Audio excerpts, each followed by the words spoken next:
Hi friends, welcome to காயுஸ் கொங்குநாடு சமையல். இப்போ நம்ம என்ன பார்க்க போகிறோன்னா, நூடுல்ஸ் பார்க்க போகிறோம். சைனீஸ் நூடுல்ஸ் வச்சு எப்படி பண்ணலான்னு பார்க்கலாம். ஹோம்மேட் ஸ்டைலில் தான் பார்க்குறோம்.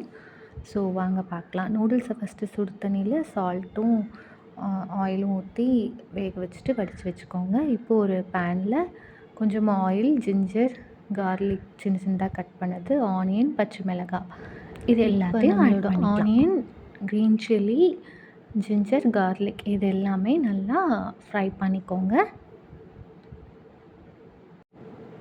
இது எல்லாமே சிம்மில் வச்சு நல்லா ஃப்ரை பண்ணிக்கோங்க. இதோட கேபேஜும் கேரட்டும் ஆட் பண்ணால் ரொம்ப நல்லாயிருக்கும். என்கிட்ட கேரட் இல்லை, அதனால நான் இப்போ கேபேஜ் மட்டும் ஆட் பண்ணுறேன். ஸோ கேபேஜ் ஆட் பண்ணியிருக்கேன்.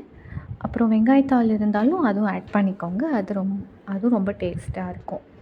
நான் இப்போ கேபேஜ் மட்டும் ஆட் பண்ணியிருக்கேன். நீங்கள் கேரட், பீன்ஸ், பட்டாணி எது வேணுமோ நீங்கள் ஆட் பண்ணிக்கலாம்.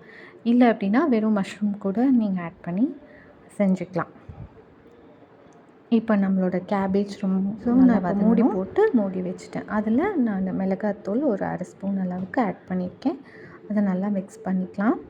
நல்லா மிக்ஸ் பண்ணிவிட்டு அவ்வளோதான், நம்மளோட இது ரெடி ஆகிடுச்சு. இப்போது நம்ம நூடுல்ஸ் வேக வச்ச நூடுல்ஸ் ஆட் பண்ணிவிட்டு ஏற்கனவே நம்ம சால்ட் ஆட் பண்ணியிருக்கோம்.